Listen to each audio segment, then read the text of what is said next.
In July 2019, the England cricket team had their country on the edge of their seats. They were just one game away from being crowned World Cup champions at Lord's. Absolutely everything that England had worked for 4 years had come down to this day. This was a chance for the best white ball team that England had ever produced in front of a home crowd at the greatest stadium of them all, Lord's. They had to make it work on that day. And for Jofra and his family, this was a day of raw emotion. Crazy. Probably crazy is the best way to put it. It's still hard to believe that I even made the team in the first place. For me, for the final game itself, it was emotionally draining. I think the whole buzz for the morning, the buzz kept throughout the whole day. It was really exciting. Well, funnily enough, the day started pretty grim. There was drizzle in the air when everyone woke up, but then slowly but surely the sun started to come out and the crowd started to come out, and suddenly you got a sense that this was a day like few others in English history. The wait was over, and it was time for the game to start. Jofra opened the bowling along with Chris Wokes, taking just the one wicket as England bowled out New Zealand for 241. It was, 241 in a World Cup final was a decent score by World Cup final standards, but by the sort of standards that England had been used to chasing over the previous 4 years, it looked like a bit of a cakewalk, to be perfectly honest. And then suddenly England discovered chasing. Their plans started coming unstuck. England were finding the chase much more difficult than anticipated, and when Jofra's big moment came, he was bowled for a duck. Needing 15 to win off the final over, Ben Stokes was England's last hope. Ben Stokes has gone out of his way to avoid using the word redemption, but you know that this was a redemption tournament. This was a guy who was just saying, there's no way I'm not going to get England across the line here. Stokes smashed 6 runs off of Bolt before something completely unbelievable happened. As Stokes was diving back into his crease, the ball ricocheted off his bat for a controversial 6 runs. Martin Guptill flings the ball in from the deep. The ball ricochets off Stokes' flailing bat, bounds off down towards the rope. Stokes' immediate reaction was to hold his hands up and say, I'm sorry, I didn't mean to do that. Finally, England need just 2 runs to win from 1 ball. Stokes hacks it away to long on. They run through for 1, but Mark Wood falls short for the second. In the immortal words, we're going to a super over.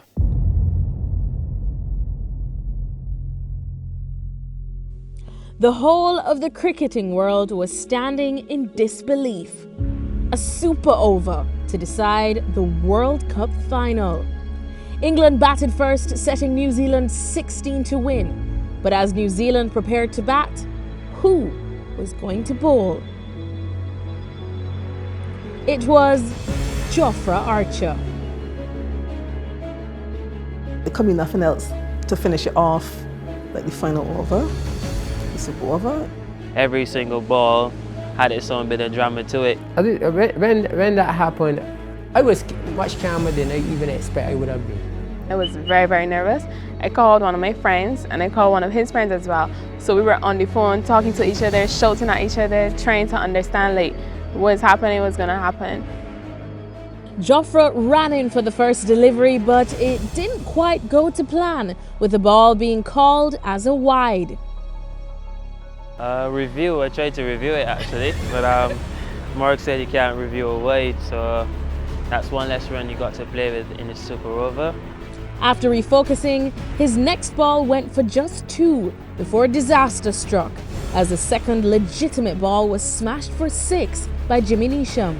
You should be hit for a boundary in the super over because so that never shook you even a little bit? Well, I'd much rather wait for 4 than 6, but yeah.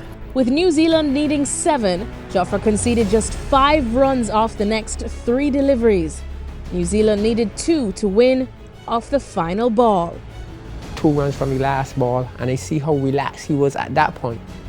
That is when I realized, you know what? Well, I think there's something there. Most extraordinary drama I've ever witnessed in my life, and yeah, that was just the build-up to the ball, let alone what happened next. Jofra arrows in the delivery and Guptill pushes it away to mid-wicket. It's scooped up in the deep by Jason Roy, who fires it back to Jos Buttler, before the Kiwis can finish their second run. England had won the World Cup.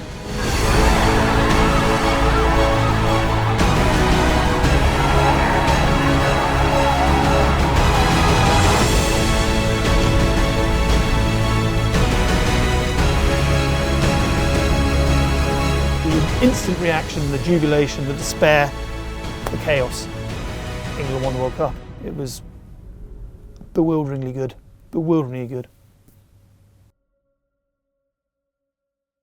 The number one thing that you probably learned from the World Cup or take to heart from just all of it, it doesn't even have to be something, a lesson that you learned, say, in the final.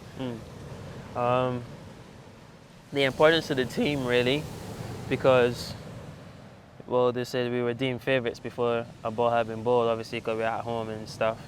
But there were points throughout the tournament that without the team I don't think we would have even gotten near the final, you know. We had about 3 finals in one tournament. We had to win 3 games to even get through. So, you know, I think team really made a difference the whole summer. England barely had time to celebrate the World Cup win, with the Ashes starting just 18 days later. Jofra missed an Australia win in the first test with a side injury, but he was ready to go for Lords. There was a lot of talk about how Jofra would be coping with the immense pressure of a delayed Ashes debut, but relaxed as ever, he spent that evening picking up a new best friend. And what was funny, because I know that day you had told me, you're like, do you want to come and see a puppy? Yeah. And I said, yeah, let's go see this puppy. Yeah. But when you laid eyes on him.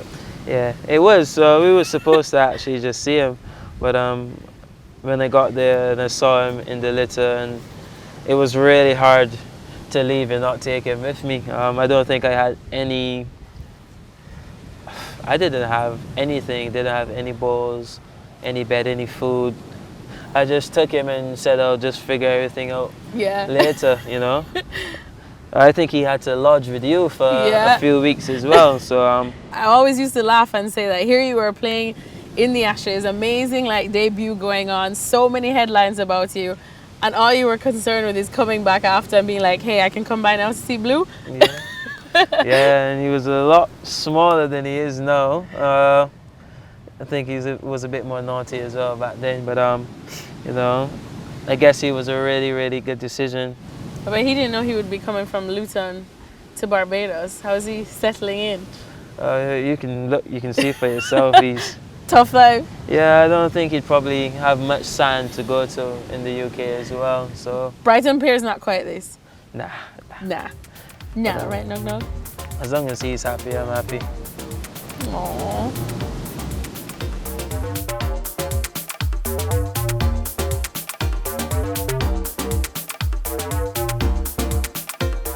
Finally putting on those test whites for England. Just take me back, what was the feeling like? Well, it was over the moon to be selected in the squad. I didn't play the first game that I was in the squad for, but I played the second test.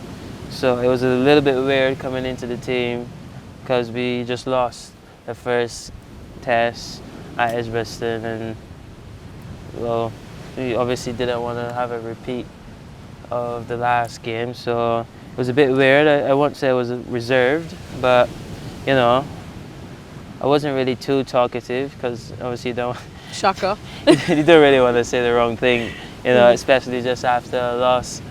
So, you know, I prepared as normal. I'm not sure if I can say this, but I actually requested CJ to present me my cap as well, and which is not normal. Like, not everybody gets to do that, right? True. Ruti said he'll see what he can do about it, but he never gave me the impression that he was going to do it. But I spoke to CJ a bit later in the evening, and he said, oh, he had to come to London to do a few things. I was like, oh, is that so? But in my head, I knew he couldn't trick me. I knew he couldn't trick me. I knew it. I got my debut wicket. It was over the moon, really. Was it kind of relief when you finally got that one and it was like, yes, okay? Yeah, it took a bit longer than I would have thought, because usually in first class cricket you usually would get one maybe in the first 4 or 5 overs of his spell, you know. I remember, I think it came in the 6th over, and I was like, oh, thank God for that. You know, you just want to get the first one out of the way, because some people might have to wait till the second innings to get it. But I was lucky enough to get it in the first innings and pretty early in the game as well. So, you know, I think that done a world of confidence for me. How did you get that game face on? You know, did you have a chat with any of the boys as well before, and they told you, look, this is what to expect? Because we know that the Aussies, when they're backed into any corner especially, they come out swinging. Yeah, that was probably the only thing they said about it. They said that don't really underestimate them. You know, they may be good guys off the field, but they're not your friend on the field. And, well, it was pretty accurate. It was pretty accurate.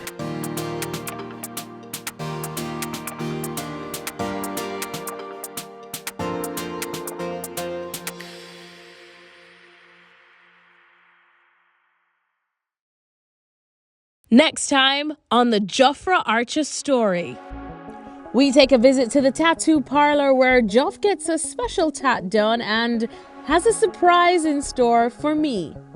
Oh